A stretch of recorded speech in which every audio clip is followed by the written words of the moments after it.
আসসালামু আলাইকুম। আপনারা কেমন আছেন? ভালো আছেন? আপনাকে একটা ভিডিও নিয়ে আসলাম।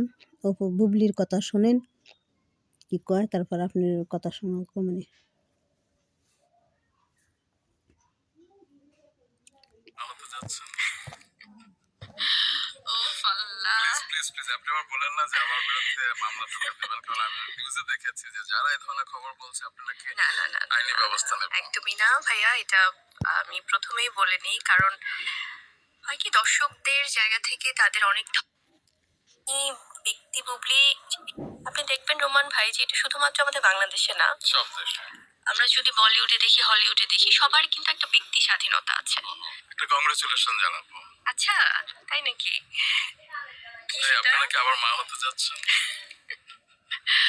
ওফ আল্লাহ! প্লিজ প্লিজ আপনি আমার বলেন না যে আমার বিরুদ্ধে মামলা ঠুকে দেবেন, কারণ আমি নিউজে দেখেছি যে যারা এই ধরনের খবর বলছে আপনি নাকি না আইনি ব্যবস্থা নেবেন। একদমই না ভাইয়া, এটা আমি প্রথমেই বলে নিই, কারণ হয় কি দর্শকদের জায়গা থেকে তাদের অনেক ধরনের পারসেপশন থাকে, এবং আমি ব্যক্তি বুবলি মানে আছে না, আমাদের তো আসলে একটা পার্সোনাল লাইফ থাকে, তার বাইরেও তো প্রফেশনাল লাইফও থাকে, যেহেতু আমি একজন চলচ্চিত্রের নায়িকা বা অভিনেত্রী।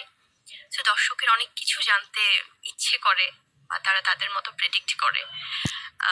আমি কখনোই যারা এই ধরনের কথা বলছে তাদের বিরুদ্ধে আইনি ব্যবস্থা নিব এটা বলিনি। আমি বলেছি যারা অনেক ধরনের গুজব ছড়ায়, মিথ্যে কথা বলে, এআই দিয়ে ভিডিও বানায়, তাদের কথা বলেছি। যে কারণ এটা হয় কি সোসাইটিতে অনেক বেশি স্প্রেড করছে নেগেটিভিটি এখনকার সময়ে। আমরা কোথায় যেন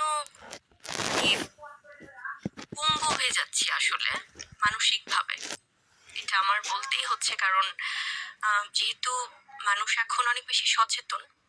আর আপনি যে কথা বলছিলেন যে কংগ্রেচুলেশন যেটার জন্য বললেন, যেহেতু আমি একজন married person, I am not divorced, so সেখান থেকে আমি প্রেগনেন্ট হচ্ছি কি না হচ্ছি বা এটা বলছি অডিয়েন্সকে বা কখন বলবো বা বলছি না, এটা সম্পূর্ণ হয়তো আমাদের ব্যক্তি স্বাধীনতা, কারণ তখন কিন্তু আমি ব্যক্তি মানুষটাই হয়ে যাচ্ছি। সো যেখানে একজন মেয়ে যদি সে ম্যারিড হয়, তার সেই সেন্সিটিভ বিষয়টা নিয়ে যখন অনেক ধরনের গল্প মানুষ তৈরি করে, সেটা খুব দুঃখজনক। আর অনেকে হয়তো বলতে পারে যে আচ্ছা উনি সবকিছু কেন আমাদেরকে সবকিছু জবাবদিহি করতে হবে অডিয়েন্সের কাছে। আমার দর্শকেরা তারা হয়তো বা আমার কোনো সিনেমা দেখছে। আসসালামু আলাইকুম। আপনারা কেমন আছেন? ভালো আছেন? বুবলির কথা শুনলেন যে আমি ডিভোর্স না, আমি ম্যারিড। এই কথা বলছিল তুই অপু বিশ্বাস বলছিল কয়েকদিন আগে যে আমি ম্যারিড, আমি নো সিঙ্গেল, আমার বাচ্চা আছে, বাচ্চার বাবা আছে, একসাথেই করলে। তারপরে কইছে যে সাকি আমার হাজব্যান্ড, আমরা একসাথেই সংসার করতেছি। অফিসের কদিন আগে কইছিল, 1 বছর আগে মনে হয়, একটা হলুদ রঙের অফিসের ছেলেগাইজ পরা, তখনও কইছিল যে অফিসের আমার হাজব্যান্ড বলছিল। অফিসের কইছিল যে সাকিব আমার হাজব্যান্ড।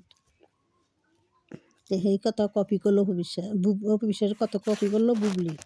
আবার বুবলি অফিসের ঠেস দিয়ে কইলো যে আমি ডিভোর্স হই নাই, এই নেই, বুঝছেন? তো বুবলি ঘুরিয়ে পেঁচিয়ে মিথ্যা মতা বানিয়ে বুনিয়ে খালি কথা ছাড়ে, আর অফিসের ঠেস দিয়ে কথা কই। কইছি কি ডিভোর্স হয়েছে? ডিভোর্স হওয়া নাই।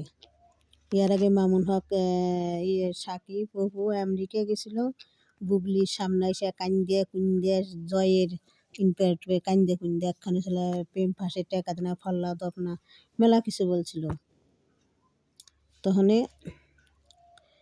আমেরিকা গেছিল সাকিব অপু, আমেরিকা গেছিল, বুবলি এসে কাঁদছিল। এই কথা বুবলি ভুলে গেছে। তখন অপু বিশ্বাসের উকিল বাপ মামুন হক বলছাল যে সাকিব বাবুর কোনো ডিভোর্স নাই, সাকিব বাবু ওরা সংসার করতেছে, আজও স্বামী স্ত্রী আছে।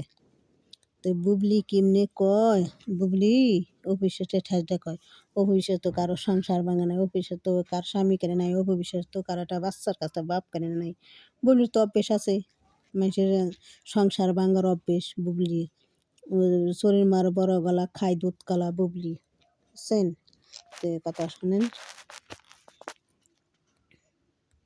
সেটা নিয়ে কথা বলছে, গঠনমূলক আলোচনা করছে। সেটা যেমন একটা বিষয়, তেমনি আমাদের কোনো ব্যক্তি বিষয় আমরা কখন বলবো বা বলবো না, সেটাও তো আমাদের উপর একটা, আমাদের নিজস্ব একটা সিদ্ধান্ত। আপনার এটাই এই আসলে। ধরনের উত্তর শুনে কিন্তু অনেকে স্পেকুলেশন করছে যে ওকে, নিশ্চয়ই সময় হলে জানাবে। হয় না যে অনেক তারকারা বলে যে প্রেম নেই, প্রেম নেই, প্রেম নেই, পরে দেখা যায় তারা বিয়ে করে ফেলেছে। আবার বলে যে ওরকম কিছু বাচ্চার বিষয়ে কিছু হচ্ছে না, পরে ও আবার কথা এই এই সাংবাদিক বলছে যে কংগ্রেচুলেশন। তো কয় কি? এমনি তো মা হতে চলেছেন। তো এবার কয়, ও তাই নাকি? তখন আবার কইলে, হো আবার তো এই কথা কইলাম মামলা দিয়েন না। কখন না দেখলাম মিডিয়ার সামনে মামলা দিবার চান মানুষের। কয়, না, না আমি এই কথা তো বলি নাই। আমি বলছি অন্য তো না। কেমনি মিথ্যাবাদী বুবলি, একটা মিথ্যা রানী, মিথ্যা শয়তানের রানী, মিথ্যাবাদী। দেখা যায় যে বাচ্চা নিয়ে হাজির হচ্ছে আর কি। হ্যাঁ, তো সেই কারণে হয়তো এটা হয়তো বলছে। ব্যক্তি স্বাধীনতা সবার। আপনি দেখবেন রোমান ভাই যে এটা শুধুমাত্র আমাদের বাংলাদেশে না, সব দেশে আমরা যদি বলিউডে দেখি, হলিউডে দেখি, সবার কিন্তু একটা ব্যক্তি স্বাধীনতা আছে। প্রত্যেকে হয়তো জার্নালিস্ট অনেক কিছু জিজ্ঞেস করছে অনেক আর্টিস্টদের, বা তারাও কিন্তু তাদের মতো করে একটা সময় নিয়ে কিন্তু সবকিছুই করে বা বলে। এই ব্যক্তি বুবলি, আপনি দেখবেন রোমান ভাই যে এটা শুধুমাত্র আমাদের বাংলাদেশে না, সব দেশে আমরা যদি বলিউডে দেখি, হলিউডে দেখি, সবার কিন্তু একটা ব্যক্তি স্বাধীনতা আছে। একটা কংগ্রেচুলেশন জানাবো।